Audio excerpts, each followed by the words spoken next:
प्यारे भक्तजनों, मनुष्य जीवन अनंत संभावनाओं का केंद्र है। एक ऐसा चौराहा है जहां से चारों तरफ जाने का मार्ग सुलभ है। ये आप पर निर्भर करता है कि किस मार्ग का आप चयन करते हैं।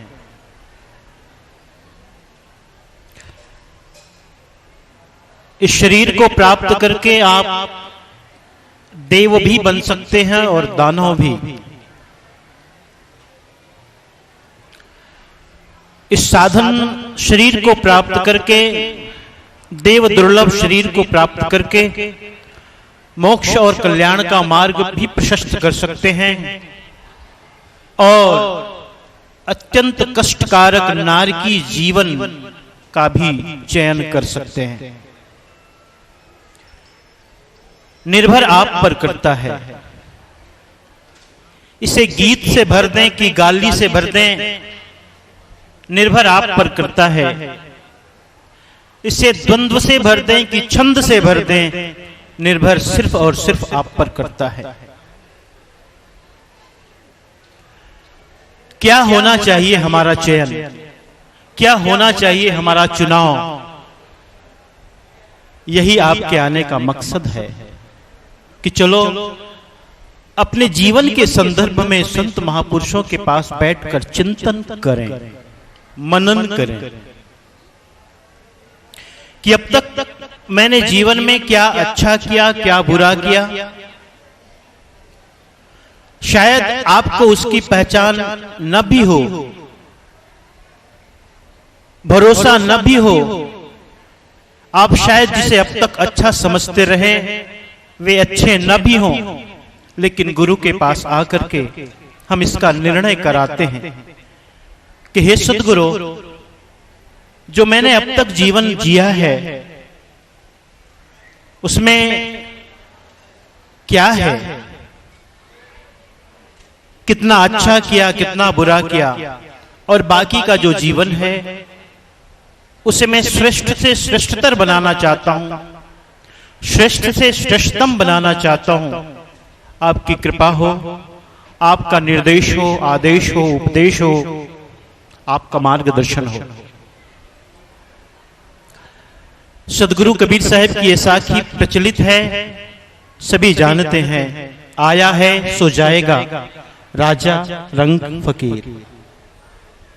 कोई सिंहासन चढ़ चला, कोई बांधे जाए जंजीर। आने में कोई विशेषता नहीं है, विशेषता जाने की है।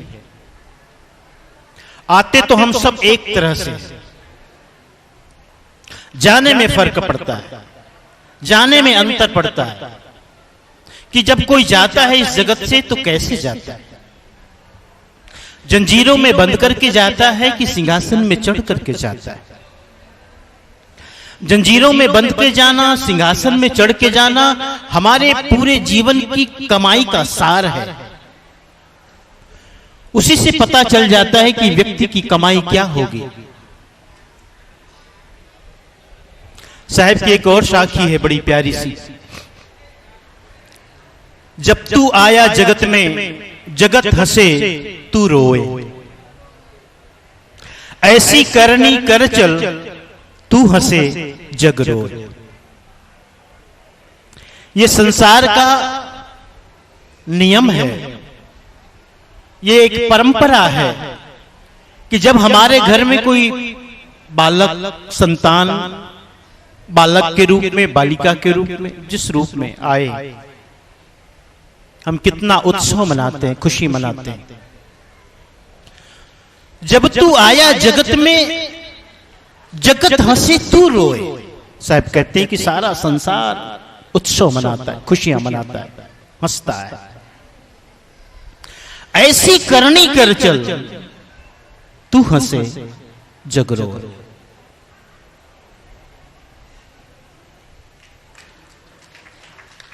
देखो, इसे समझने की बात है,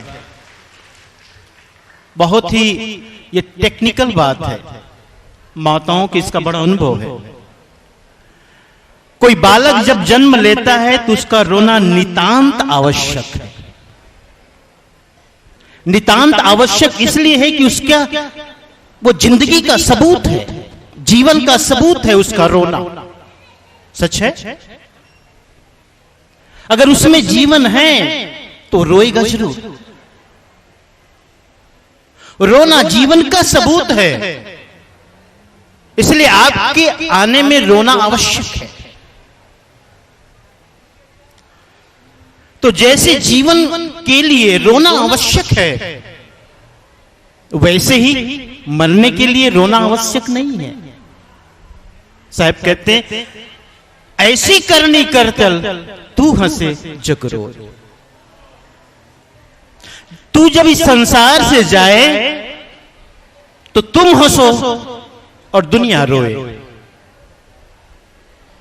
लेकिन आने में भी रोना और जाने में भी रोना, तो समझना है यहां पर बहुत ध्यान से कि जैसे हमने जन्म लिया और रोया नहीं तो मानो मरा मरा जन्म लिया, और जाते समय यदि हमने रोया हंसा नहीं तो मरा मरा जीवन जिया। सबूत हमने जीवन को मरा मरा जिया। हमारा जीवन मरा मरा न हो, इसके लिए क्या जरूरी है? ज्ञान की, चिंतन की, मनन की, साधना की, सुमिरन की। हमारे सुनील साहब, हम कल साथ बैठे थे, एक बहुत बुजुर्ग आए, उन्होंने अपनी दशा बताई। निश्चित रूप से बड़ा दयनीय था, दयनीय दशा थी उनकी।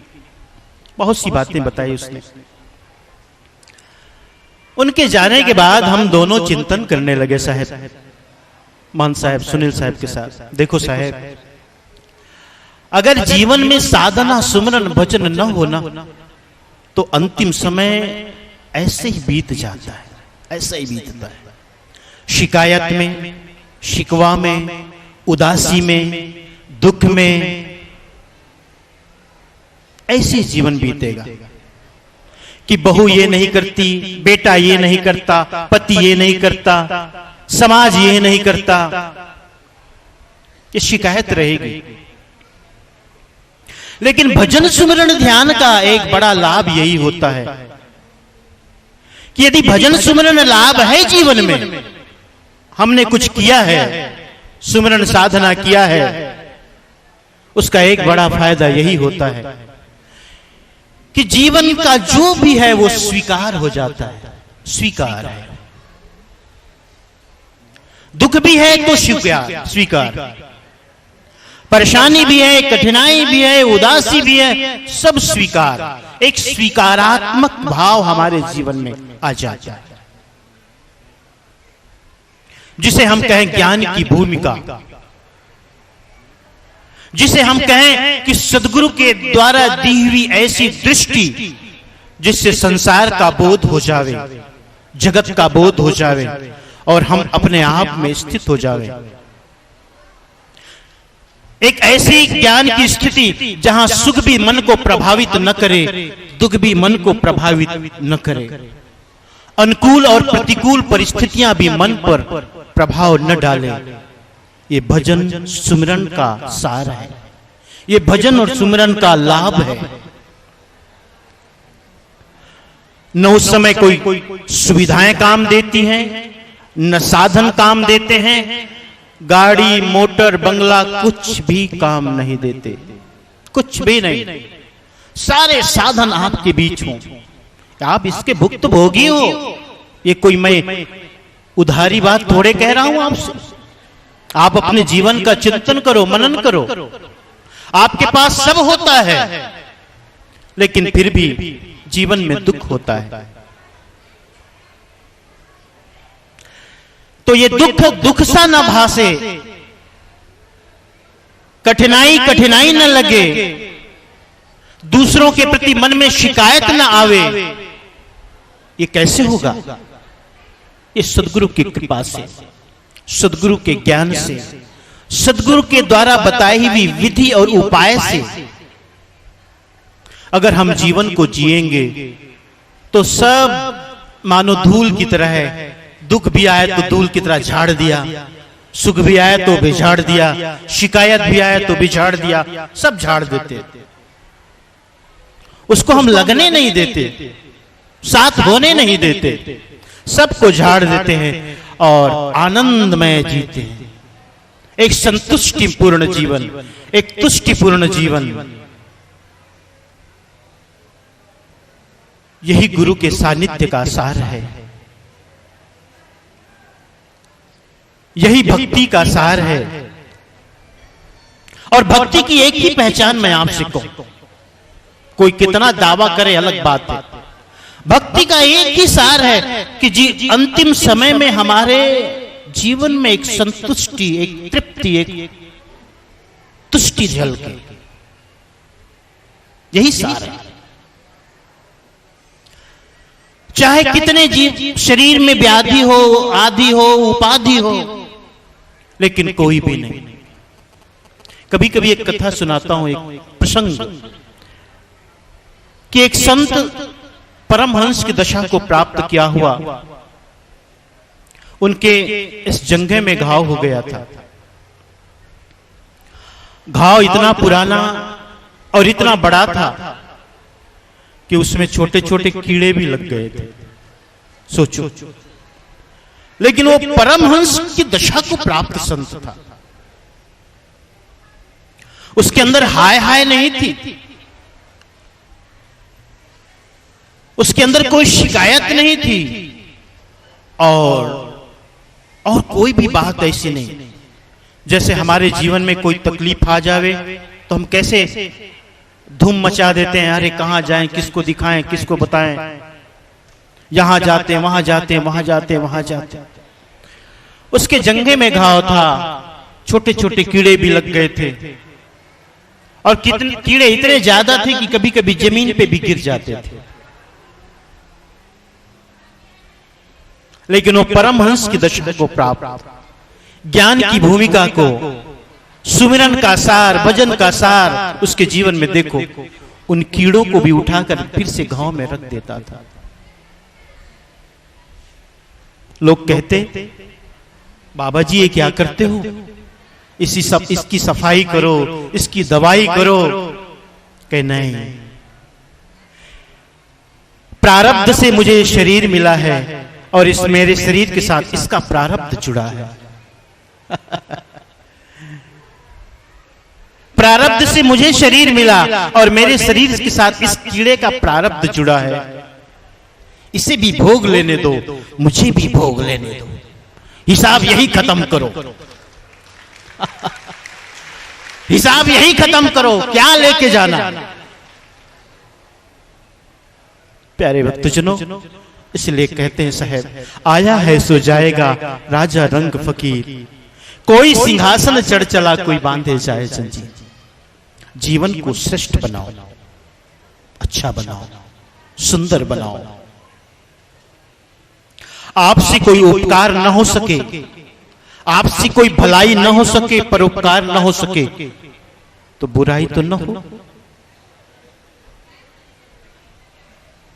किसी का बुरा तो न करो,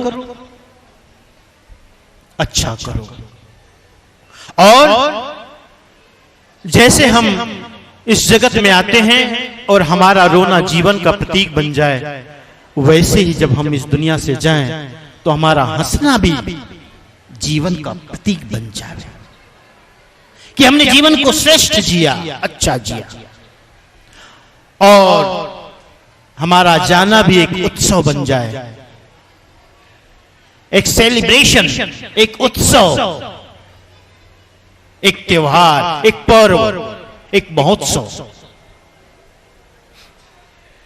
तभी तो साहब कहते हैं, जिस मरने से जग डरे मेरो मन आनंद, कब मरी हो कब पाई हो पूर्ण परमानंद।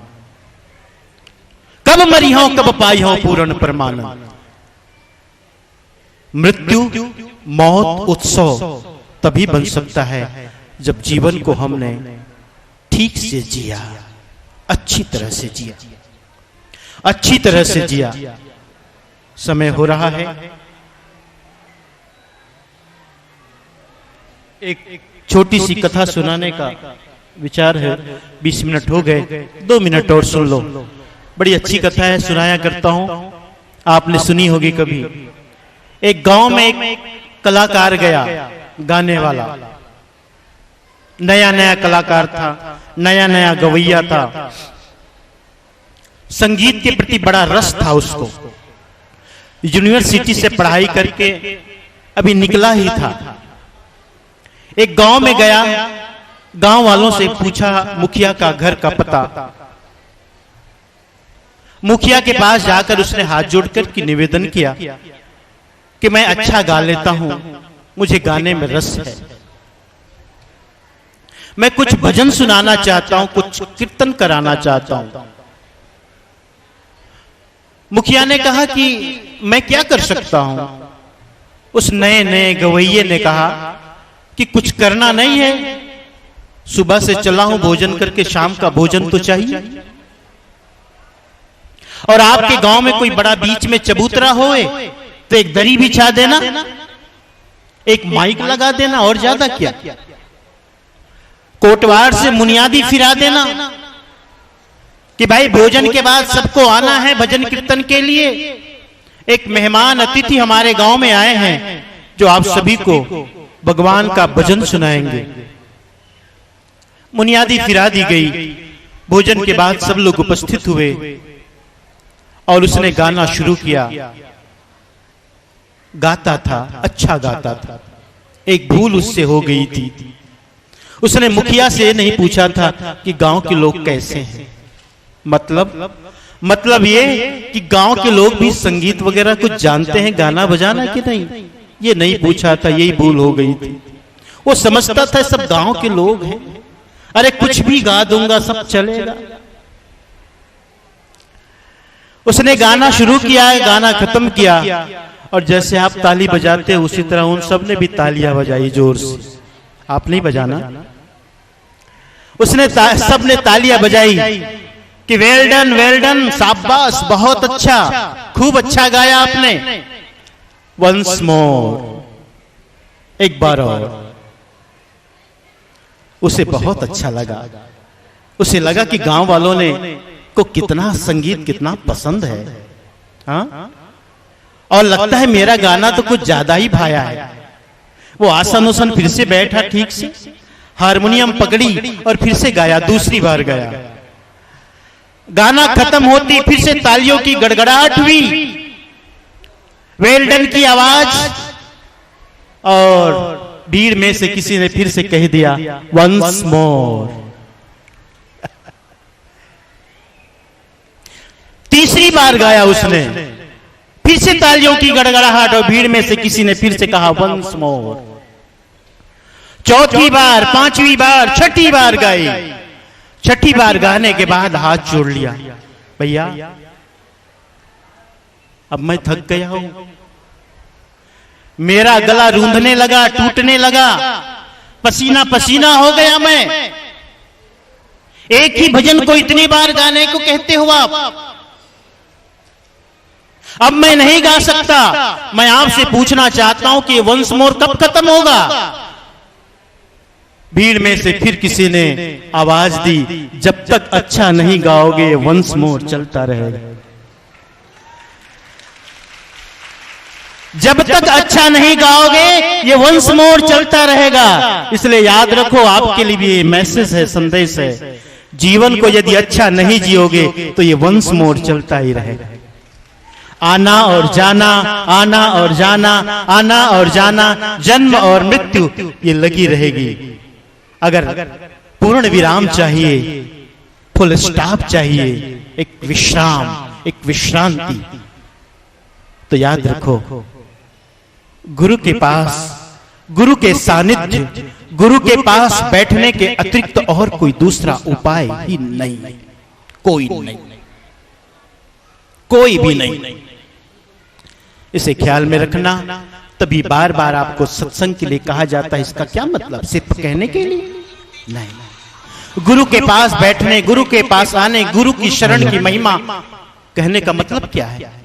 बस यही कि आप आवे, अपने जीवन को श्रेष्ठ बनावे, इसीलिए कहा जाता है, इसलिए सत्संग की महिमा बताई जाती है। बहुत बहुत धन्यवाद।